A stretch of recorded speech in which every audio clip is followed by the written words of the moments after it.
Welcome to another Eagle Sport Report. I'm Caitlin Heckman. With the cheerleader season over halfway done, they're getting ready for some big competitions. With state and conference titles coming up, we asked Captain Esty Shogan how she thinks the end of her season will go. Our goal this year is to win conference and bring home a state banner. Okay. My favorite part of our routine is our ending pyramid because we have a lot of difficulty in it. Having the most difficult routine they have ever performed, they have some chances at winning some titles for our school. If you'd like to see them perform, check them out at Prior Lake High School while they compete for their conference title. Now let's go to Matt with an inside scoop on the swim and dive team. Thanks, Katie. As the team dives into their season, they are preparing to swim through their competition. With a rough start to the season, there may be some changes that need to be made. You know, we're just putting our best foot forward and we're doing the very best that we can to get as many yards in and to improve the best. They've also had meets against Anoka, Farmington, and Rosemount. Make sure to check out their next meet tonight at Valley Middle School at 6 p.m. Now let's pass it over to Samanje with our basketball team. Thanks, Matt. The varsity basketball team is off to a great start as usual, being undefeated for the first 8 games of this season. I think we've matured a lot as a team, getting better. We only have 1 loss on the season, so hopefully keep it rolling the rest of the season. Just, go day by day practice, win games. That's the goal, make it state, win state. After a big win against De La Salle, the Apple Valley boys basketball team made a strong statement of going back to state. Come out and support your boys on January 16th at 7 in the gym. Good luck to all winter sports as they move on with their seasons. Reporting for Eagle Eye, I'm Caitlin Heckman. I'm Matt Kotlan. Now it's Samajo Kongu. With January almost over, some students are still struggling to fulfill their New Year's resolution of starting a new healthy lifestyle. Luckily for you, there are a few people that can give you ideas to kickstart your diet. Work towards eating more vegetables, and then along with that, look for whole grains in their diet as well. Mostly vegetables and fruits, in my opinion, because they're tasty. I have one app on my phone, and it's called My Plate, and it helps you count your calories. I would say the best way to begin a workout would probably to stretch, stretch out and everything. I wouldn't say go straight to the heavy work. I don't know, I'd probably start with the 3 major lifts, start clean, bench, and squat. I do arms, upper body one day, then the next day legs, and then rotate. Probably more water is better than less. I usually get a drink after each set of reps. If you don't drink water, you are screwed. You won't pull a muscle, you won't pull up, get cramps, everything. You might pass over or die, I don't know. So what are some steps to starting a new healthy lifestyle? Probably the top 3 would be healthy sleeping habits, get proper nutrition, and get the recommended amount of exercise. With these 3 easy steps and a little self-motivation, you should be well on your way to a healthier lifestyle. Reporting for Eagle Eye, I'm Matt Kotlan. Every year, for the last 40 years, our arts department puts on a showcase of musical and physical talents known as Broadway. Students work tirelessly to perfect their performance. But why should you see Broadway?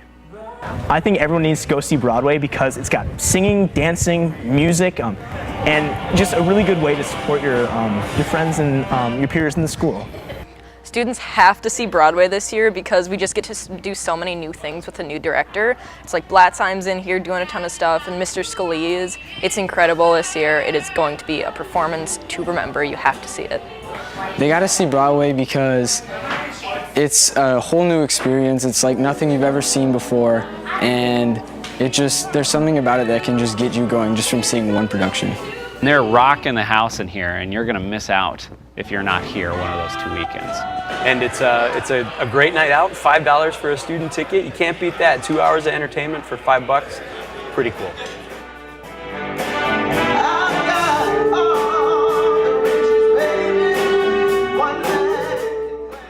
With a new director this year and more talent than ever before, Broadway 2015 is a must-see. It shows this weekend and next weekend. You can buy your tickets online at seatyourself.biz/AVHS.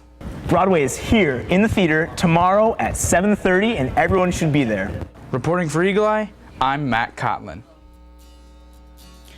Many of us have seen Drew Ockwig walking through the hallways, sitting in your classes, or around the school. But most people are unaware of his extraordinary talent. I often get jealous because of how talented he is at what he does. He lives and breathes drawing and animation. People like to come to the whiteboard a lot and say, can I just show you how I drew this? And his skills are are exceptional.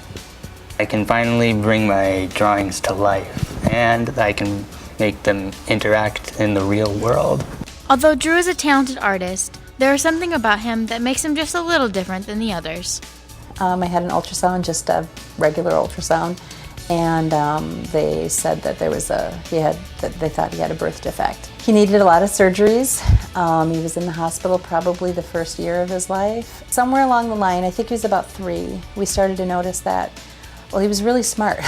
He was reading and nobody really taught him how to read, and it was around that age that we had him tested and we found out he had autism. Drew faces challenges that most of us will never encounter. However, he is able to look past his disability and enjoy the brighter side of life while inspiring those around him to do the same.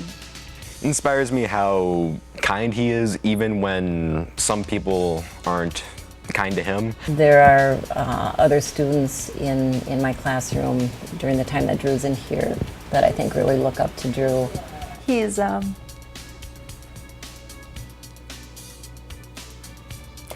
teacher. He's a hard worker.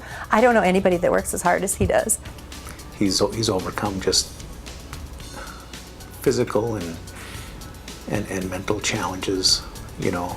He sees the world in ways that I don't even notice. We're where we are, who we are, with many of the friends that we have and the family that we have, pretty much because of Drew. As we've seen from Drew, no matter who you are and what obstacles get in your path, there is always a way to overcome them. Reporting for Eagle Eye, I'm Emily Severson. The STEM program has really impacted our school greatly, and what it's done is really increased our engagement for students. Kids want to be here, they want to be engaged in the activities that they're working on, and what it's done is it's helped us create thinkers. In early January, AVHS launched an effort to create a functional fabrication lab in the industrial tech wing of the school. We actually went through months of design work with Wold Construction, and then we brought in a company called Skyline Exhibits to do some of the interior design work. Now we're opening up to Apple Valley students, and actually a couple Saturdays ago we opened up to Apple Valley staff. Since April, the Fab Lab has been open to students, and it brings even more opportunities to those involved in STEM. I have to say the best part would probably be getting to work with others and seeing what new things you can make. The Fab Lab allows me to express my creative ability by creating many projects from the various machines. I like how the STEM program is now because it allows you to do more courseworks that aren't really available to many students. The students are able to take the courses that will help them drive to success later on during college and out of college. Not only has STEM and our Fab Lab impacted students at AVHS, it's also impacted students all throughout the district. I feel that the Fab Lab has been a great thing for our school, and it's impacted the school dynamically through many portions of the classes. We have classes like communications, English, all doing push-ins to this lab where they have parts of their projects that are being created within here. And it's really been a positive influence within the whole school. What we're seeing is Cedar Park was a catalyst for what will be the STEM pathway. So now we're seeing Valley Middle School develop, and we're seeing Apple Valley High School develop, and the STEM corridor and the STEM pathway is really robust. The Fab Lab is open every Thursday after school, and students can come in and learn more about STEM and the Fab Lab itself. I hope to see you here. Reporting for Eagle Eye, I'm Matt Kotlan. In our U.S. Constitution, the First Amendment states that we as Americans are able to freely practice any religion without government interventions. Yet we as Americans still discriminate against belief in form of stereotyping, marginalization, and labels, whether we realize it or not. Islamophobia has coincided with the American people since 9/11.